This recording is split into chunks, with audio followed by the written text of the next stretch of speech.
Halo, selamat datang. Anda seorang manajer, pasti sering banget kan dibanjiri sama berbagai nasihat dari buku, artikel, seminar, semuanya nawarin resep jitu buat sukses. Tapi masalahnya, seringkali nasihat-nasihat itu malah saling bertentangan. Bikin kita pusing, mana yang beneran manjur, mana yang cuma omong kosong belaka. Nah, ini dia pertanyaan besarnya. Di tengah lautan informasi kayak gini, gimana caranya kita bisa jadi filter yang cerdas? Gimana kita bisa tahu ide mana yang layak kita coba dan mana yang sebaiknya kita abaikan aja? Ini tantangan yang akan kita pecahkan bareng-bareng hari ini.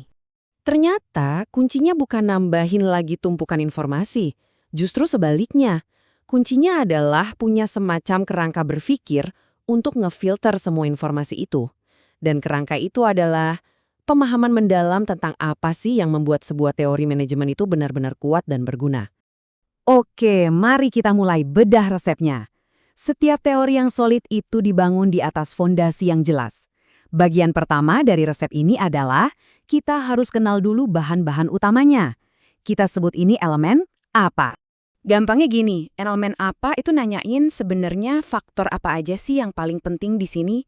Contohnya, kalau kita bicara teori soal kepuasan kerja, elemen apanya mungkin adalah gaji, kebebasan kerja, dan hubungan sama teman kantor. Nah, inilah balok-balok dasar yang ngebangun teori itu. Nah, yang keren dari elemen ini adalah senihnya. Ada seni keseimbangan di sini. Teori yang bagus itu harus cukup lengkap buat ngejelasin gambaran besarnya, tapi juga harus cukup simpel biar nggak bikin pusing. Biasanya nih, di awal-awal, sebuah teori itu faktornya banyak banget, tapi lewat penelitian, faktor-faktor itu dipangkas sampai tersisa yang paling penting aja. Oke, kita udah punya balok-baloknya. Langkah selanjutnya, kita butuh cetak birunya kan? Kita nggak bisa dong asal numpuk balok-balok itu gitu aja. Kita perlu tahu gimana mereka saling nyambung. Nah, disinilah elemen bagaimana masuk. Jadi, bagaimana itu bukan sekedar daftar. Ini lebih kayak peta yang nunjukin gimana semua faktor itu saling ngobrol satu sama lain. Kalau kita lanjutin contoh tadi, elemen bagaimana mungkin bilang, kalau kebebasan kerja ditingkatkan, maka kepuasan kerja juga akan meningkat. Jadi elemen ini yang ngejelasin alur mainnya. Nah, ini dia visualisasinya. Simple, tapi jelas banget. Teori yang bagus itu selalu ngasih hipotesis sebab akibat. Mereka bilang, kalau kita utak-atik A, kemungkinan besar B bakal ikut berubah. Panah-panah inilah yang nunjukin polanya. Sekarang kita masuk ke bagian yang paling dalam, ke mesinnya. Kalau apa itu bahan-bahannya, dan bagaimana itu cetak birunya, maka mengapa ini adalah penjelasan semacam hukum fisika yang bikin semuanya bisa jalan. Jadi, intinya begini. Mengapa itu ngasih kita alasannya. Dia jawab pertanyaan, loh kenapa sih naiknya kebebasan kerja bisa bikin orang lebih puas? Mungkin jawabannya ada di psikologi manusia. Kita semua butuh rasa kontrol. Nah, tanpa elemen mengapa, kita cuma lihat, oh ini nyambung, tapi kita nggak ngerti kenapa bisa nyambung. Elemen mengapa inilah yang mengubah sebuah ide dari sekedar deskripsi menjadi sesuatu yang ilmiah dan bisa diuji. Ini yang memaksa kita untuk jujur soal asumsi kita dan membuat hipotesis yang bisa dibuktikan benar atau salahnya. Inilah jembatan dari intuisi ke sains. Oke, yang terakhir tapi nggak kalah penting, setiap teori hebat itu tahu diri. Nggak ada satupun teori yang sakti yang berlaku untuk semua situasi.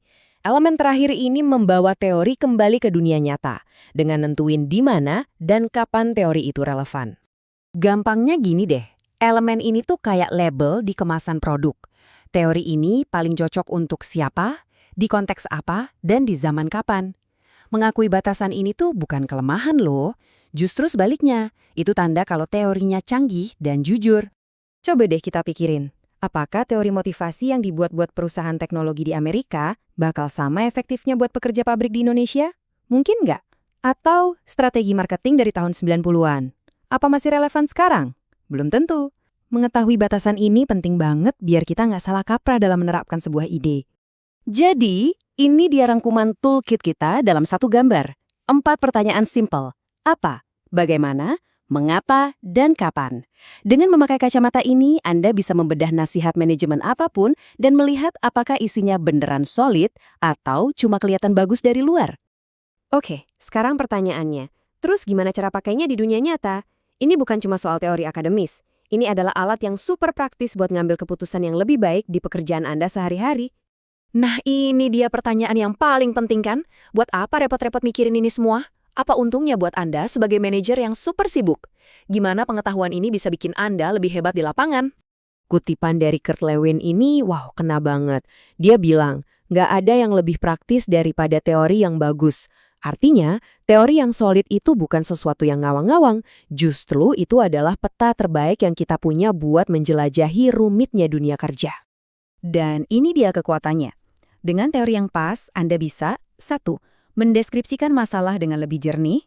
2. Memahami akar masalahnya, bukan cuma gejalanya.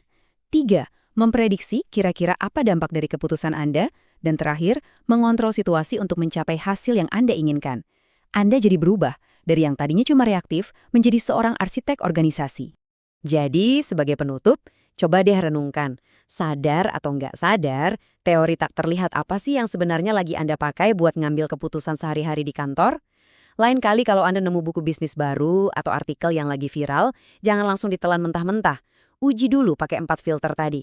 Dengan begitu, Anda bukan lagi sekedar konsumen nasihat, tapi seorang pemikir kritis yang membangun kesuksesan jangka panjang.